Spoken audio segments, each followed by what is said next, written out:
You don't have a warrant. Where is it? Where is it? No, you don't. No, you don't. Show me. Show me right now. Where's the warrant at? No. Show me the warrant right now. We're not gonna let her go. Yo, get your hands on my mom. What? No, where's the warrant? No. Please. No, where's the warrant? Show me first. Where's the warrant? Show me first. No. Come on, can you call this? We have a right. Can you come to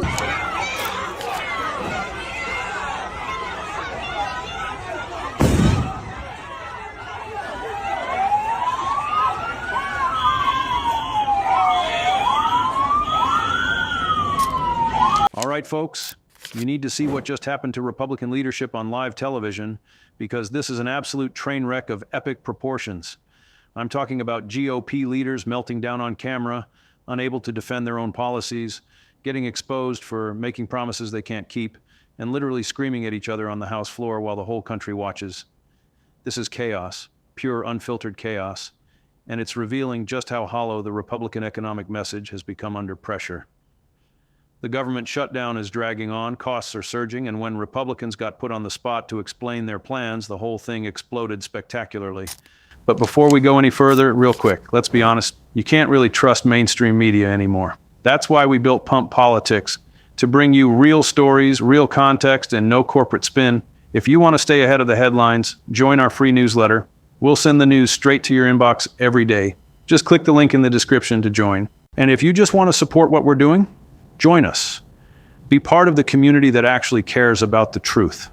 All right, let's get back to the video. Many of us were hoping the Senate was going to at least take out some of the most harmful provisions. Alas, they have actually made it worse. I guess lesson learned, never trust the Senate, something I should have already learned in my time in the House.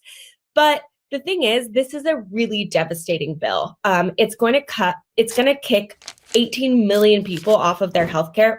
It's going to make millions of people more hungry.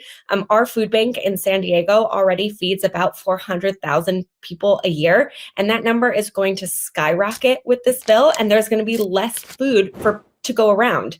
I've been talking to folks all across my district about what this means. About 1 in 5 people in San Diego County rely on Medicaid for their. So here's what went down over the last few days.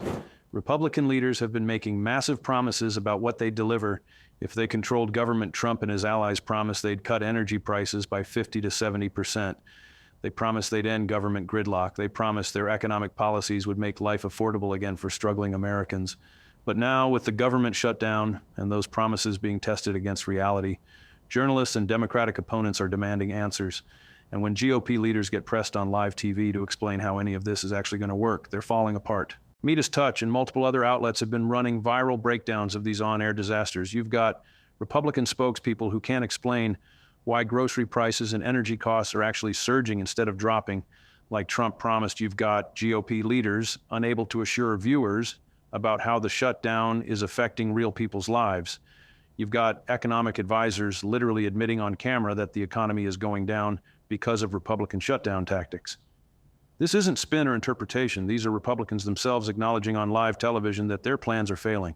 The most explosive moments have been happening during House hearings where the mask has completely come off. Representative Tom Cole from Oklahoma and Representative Jim McGovern from Massachusetts got into screaming matches on the House floor that were so heated they made national headlines. Cole was trying to defend the shutdown while McGovern was hammering him on the real-world consequences. People not getting paid, services being disrupted, the economy taking hits. And instead of having coherent responses, Republicans devolved into yelling and personal attacks. When you're screaming instead of defending your policies with facts and logic, you've already lost the argument. Come on, think about how bad this looks. You've got the party of Trump claiming they're going to make America great again, promising economic prosperity and efficient government. And then when they're actually in power and have to deliver, what do we see? Government shutdowns, rising costs, broken promises, and leadership that can't explain their own positions without melting down on camera. That's not strength. That's not competence. That's a messaging disaster that's being broadcast to millions of people in real time. Fox News of all places, has been featuring segments where hosts like Laura Ingraham are confronting GOP figures over the chaos and getting answers that don't add up. When you've lost Fox News, when even the friendly media outlets are asking tough questions you can't answer, you know the situation is dire. CNN has been running extensive coverage of Republicans unable to defend why millions of Americans might lose affordable health care under their plans. These aren't gotcha questions from hostile media. These are basic policy questions that any competent leadership should be able to answer, but they can't. They're fumbling, backtracking, and panicking. The energy price promise is particularly devastating because it's so specific and so obviously not happening. Trump and his allies said they'd cut energy costs by 50 to 70%. That's a massive claim that people remember because it would fundamentally change their household budgets. But energy prices haven't dropped. In many places, they've actually increased. So when journalists play clips of those promises and then ask Republicans to explain the discrepancy, what can they say? They're caught between admitting they lied or made unrealistic promises, or trying to spin why prices are going up as somehow still progress toward eventual decreases. Neither option looks good. The healthcare angle is even worse because it affects so many people directly. Republicans have been pushing plans that would gut subsidies and protections that millions of Americans depend on for affordable healthcare. When they're confronted with specifics, how many people will lose coverage? What happens to people with pre-existing conditions? How will costs be kept affordable? They don't have good answers. They deflect, they change the subject, they attack Democrats, but they can't actually defend their own healthcare proposals because the proposals would genuinely hurt a lot of people, and they know it. And the MAGA base is watching all of this. They're seeing their leaders unable to defend the very promises that got them elected. Some are getting angry at the media for asking tough questions, but others, and this is what's really significant, are starting to question whether they've been sold a bill of goods. When you promise someone that energy prices would drop by 70%, and instead they're paying more at the pump, that person notices. When you promised efficient government and instead they're dealing with shutdown chaos, that creates disillusionment. The cracks are forming in the coalition. Facebook and YouTube are flooded with clips of these meltdowns. The viral nature of the content means people who don't usually follow politics closely are seeing Republicans falling apart on camera. That kind of visual evidence of incompetence is way more powerful than written articles or policy analyses. People can watch with their own eyes as GOP leaders panic, contradict themselves, and resort to shouting when they can't defend their positions. That's the kind of content that shifts perceptions and changes votes. Okay, let's dig into the specific moments and statements that have made this such a catastrophic messaging disaster for Republicans, because understanding the details reveals just how deep the problems go. This isn't just one bad interview or one awkward moment. This is a systematic failure across multiple platforms, multiple spokespeople, and multiple policy areas that's exposing fundamental weaknesses in the Republican agenda. The energy price promise has been at the center of multiple viral moments. Trump repeatedly claimed during his campaign and after taking office that he would cut energy prices dramatically, 50 to 70% in some versions of the promise. That's an extraordinarily specific claim that's easy to verify or disprove. Energy prices are publicly tracked. People see them at gas stations and on their utility bills. So when Midas Touch and other outlets compiled video of these promises and then showed current energy prices that haven't dropped, and in many cases have actually increased, it created a devastating contrast. Republican spokespeople brought on news shows to discuss this were completely unprepared for the scrutiny. Some tried to argue that prices would have been even higher without Trump's policies, which is impossible to prove and sounds like excuse-making. Others claimed that the price cuts would happen eventually, just not yet, which contradicts the immediacy Trump implied in his promises. Still others tried to change the subject to different economic metrics or attack Democratic energy policies. But none of these responses actually addressed the core question: why did you promise specific dramatic price cuts that haven't materialized? The visual element of these interviews made the failures even more obvious. You could see Republican spokespeople struggling, sweating, looking uncomfortable as they tried to spin their way out of direct questions. Body language experts would have a field day analyzing these clips. When someone looks at obviously uncomfortable defending a position, viewers pick up on it even if they don't consciously analyze why it creates an impression of dishonesty or incompetence that's hard to overcome.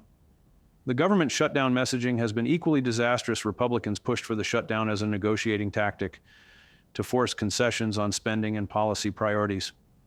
But when the shutdown actually happened and started creating real problems, federal workers not getting paid, services being disrupted, economic impacts rippling out, Republicans didn't have a coherent explanation for why the pain was worth it or how they'd resolve the situation. Fox News coverage on November 10th showed Representative Tom Cole erupting at Democrats during a shutdown hearing, yelling that his people aren't getting paid, thanks to Democratic intransigence, but Democrats immediately shot back that Republicans are the ones who pushed for the shutdown and are blocking clean funding bills that would end it.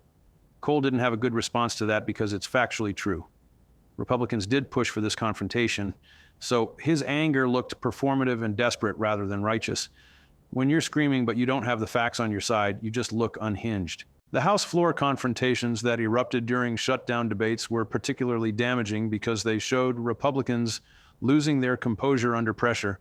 Jim McGovern methodically laid out the consequences of the shutdown, specific examples of people suffering, services being cut, economic damage being done, and asked Republicans to justify why this was necessary.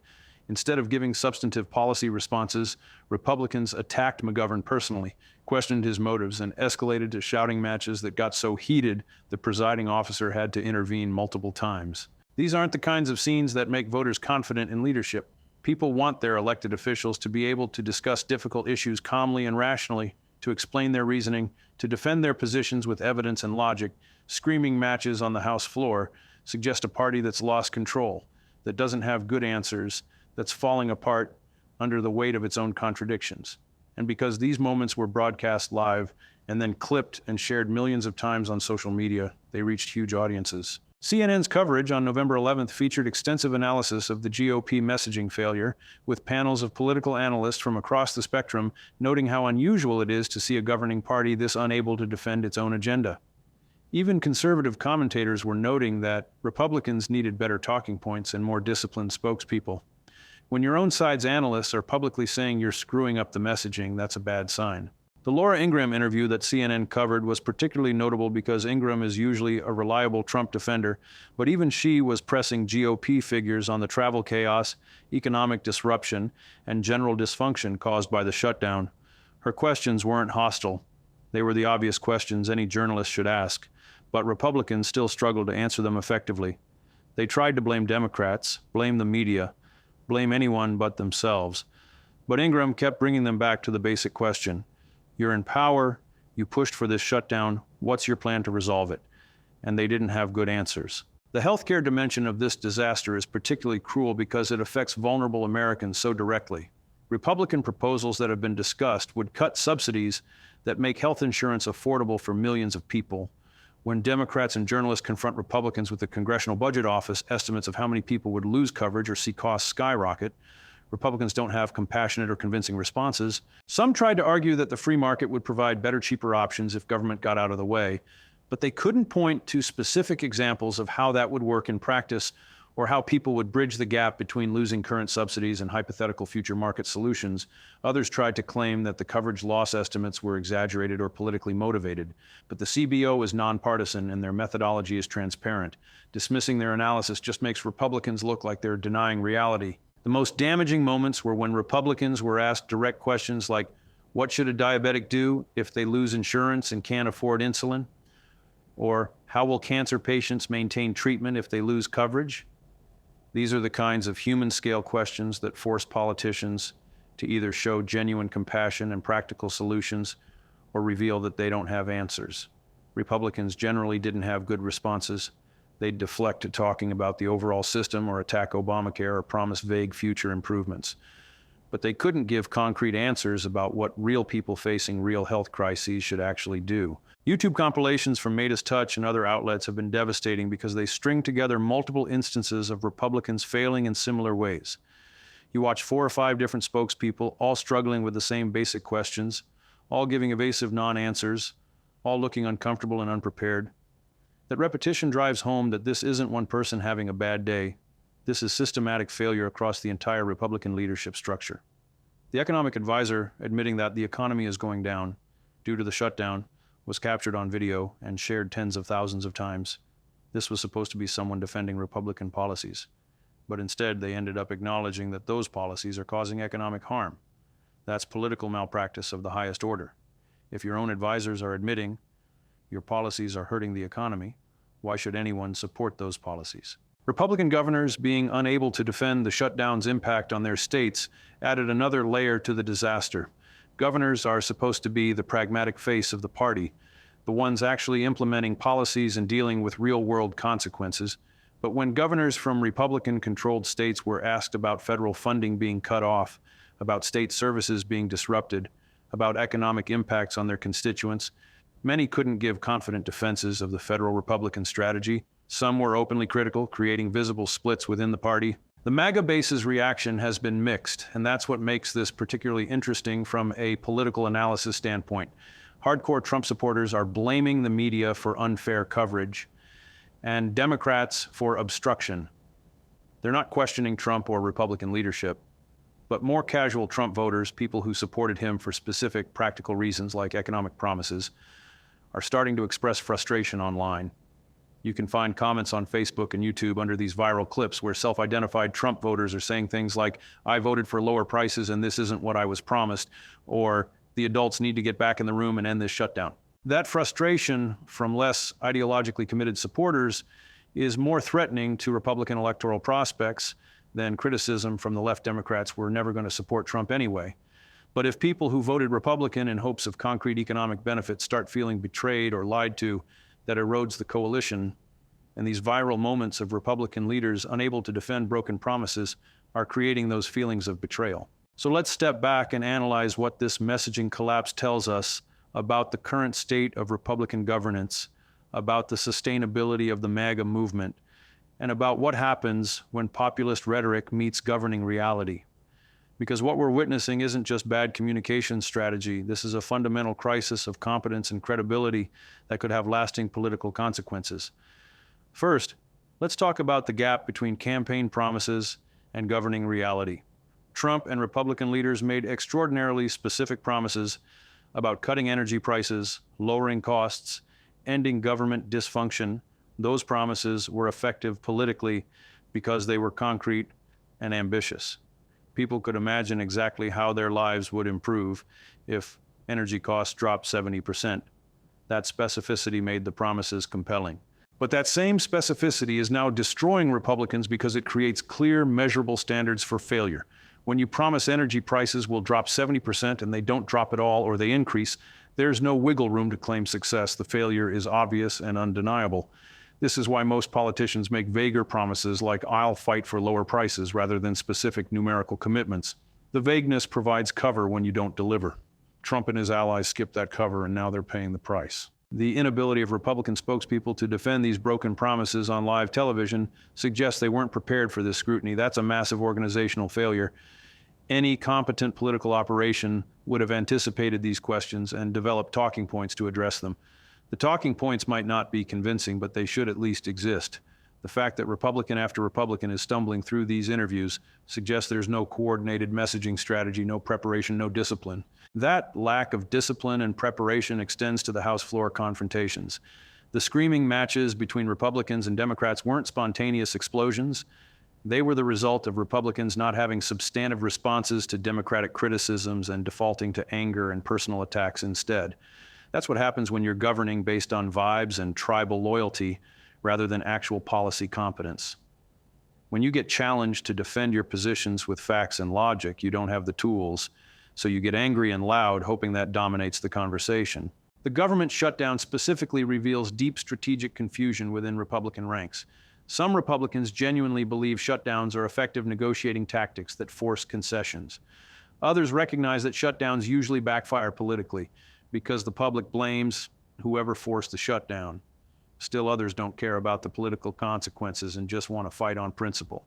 These conflicting views within the Republican coalition mean there's no unified strategy or messaging, which is why you see Republicans contradicting each other and struggling to present a coherent front. The healthcare issue exposes something even more fundamental. Republicans don't actually have a popular alternative to the Affordable Care Act. They've been running against Obamacare for over a decade, but they never developed a replacement plan that could maintain coverage for millions of Americans while also cutting costs. When they're forced to defend actual specific healthcare proposals, those proposals involve either cutting coverage or raising costs for vulnerable populations. That's politically toxic, and there's no way to spin it positively, which is why Republicans keep getting destroyed when they're pressed on healthcare details. The fact that even Fox News hosts are asking tough questions signals that The friendly media environment Republicans have enjoyed is becoming less reliable. Fox knows their audience cares about affordability and economic security. When Republican policies are clearly failing to deliver on those priorities, Fox hosts have to ask some critical questions, or they lose credibility with their own viewers. That puts Republicans in a bind. They can't rely on softball interviews from conservative media to avoid scrutiny anymore. The viral nature of these failures is accelerated by how social media algorithms work. Controversial content, people melting down, politicians screaming, spokespeople unable to answer basic questions, gets huge engagement from both people who love it and people who hate it. That engagement signals to algorithms that the content is hot, so it gets pushed to more users, which generates more engagement, creating a cycle that amplifies the damage. Republicans can't escape these viral moments because the platforms are designed to spread exactly this kind of content. The political consequences could be severe heading into future elections. Voters have long memories about broken promises, especially economic ones. If someone was struggling financially and voted Republican because they were promised dramatic price cuts, and those cuts never materialized, that voter is going to be skeptical about Republican economic promises in the future. Multiply that by millions of voters, and you have a serious electoral problem. The impact on the MAGA base specifically is worth monitoring. Trump's coalition includes true believers who will never abandon him, and more transactional supporters who backed him for specific benefits. Those transactional supporters, the ones who don't care about ideology but just want results, are the ones who might peel off if results don't come. The viral moments of Republican incompetence and broken promises speak directly to those doubts. They create permission structures for people to admit they're disappointed and consider alternatives. Republican primary dynamics could also shift if this collapse continues. If Trump and his endorsed candidates are seen as having failed to deliver on promises and proven unable to govern effectively, that creates openings for different kinds of Republican candidates in primaries. We might see more candidates running as competent managers rather than fighters, promising to actually get things done rather than just owning the libs. Whether that messaging would work with primary voters is unclear, but the space for it is opening up. The class and education divides within the Republican coalition are relevant here. College-educated suburban voters who've been trending away from Republicans are especially responsive to competent signals. When they see Republican leaders unable to defend policies coherently, unable to answer basic questions, resorting to shouting and personal attacks, that reinforces their decision to vote for Democrats. Working-class voters who shifted toward Trump might be more forgiving of style issues, but they still care about results. If they're not seeing economic benefits, the performance aspects don't matter as much. International observers and markets are watching these dysfunction signals too. When the U.S. government shuts down repeatedly, when leadership can't articulate coherent economic plans, when major policy initiatives keep falling apart, that affects America's credibility on the world stage. It affects investment decisions, diplomatic relationships, and global stability. The economic consequences of governing chaos extend far beyond U.S. borders. The contrast with Democratic messaging is instructive. Democrats aren't perfect communicators and they have their own internal divisions, but they've been relatively disciplined in focusing on the real-world impacts of Republican policies, people losing health care, costs increasing, government dysfunction. That focus on concrete harm to real people is effective messaging that doesn't require complicated explanations. It's much easier to defend we want people to have health care than to defend we want to cut subsidies that millions depend on. Looking ahead, Republicans have a few options for trying to recover from this messaging disaster. They could pivot to different issues where they have more popular positions. They could replace incompetent spokespeople with better communicators. They could actually develop substantive policy alternatives to defend, or they could double down on the current approach and hope their base's tribal loyalty overcomes concerns about broken promises and governing failure. Based on past behavior, doubling down seems most likely. Trump and his allies rarely admit mistakes or change strategy in response to criticism. They typically escalate, attack harder, get louder, try to dominate through sheer force of personality. But that approach works better in opposition than in government. When you're actually responsible for results and you're not delivering, doubling down just means creating more broken promises and more footage of you looking incompetent. The fundamental problem Republicans face is that populist rhetoric that works great on the campaign trail doesn't translate into actual governing solutions. Promising to cut prices 70% is easy. Actually cutting prices 70% is economically complex or impossible. Promising to end government dysfunction is easy. Actually making government function requires compromise, competence, and sustained effort. The gap between the rhetoric and the reality is what's creating these catastrophic on-air moments. For American democracy, this dysfunction is concerning regardless of partisan preferences. We need at least two functional parties that can govern competently when they hold power. When one major party can't articulate coherent policies, can't defend their positions under basic scrutiny, and dissolves into screaming matches instead of substantive debate, that's bad for everyone. It means worse governance, more instability, and a political culture that rewards performance over competence. Here's my bottom line on all this. The live television and viral video disasters we've seen over the past few days aren't just bad news cycles that Republicans can wait out. They're symptoms of deeper problems with the party's policy agenda and governing capacity, the broken promises about energy prices and economic relief, the inability to defend health care cuts, the chaos of government shutdowns, the screaming matches on the House floor. All of this reveals a party that's not prepared to govern effectively and hasn't developed policies that can withstand scrutiny. The electoral consequences of these failures will unfold over time. Some damage is already done. People have seen these viral clips and formed opinions. More damage accumulates with each new day of shutdown chaos and broken promises. Whether it's enough to shift election outcomes depends on many other factors, but Republicans have definitely made their path to victory harder by proving unable to deliver on their core economic promises or defend their positions coherently when challenged. The next few months will test whether Republicans can recover from this messaging disaster or whether it marks a turning point in their political viability. But right now, in this moment, they look incompetent, unprepared, and unable to deliver on promises, and that's all being broadcast live for millions of voters to see and judge for themselves.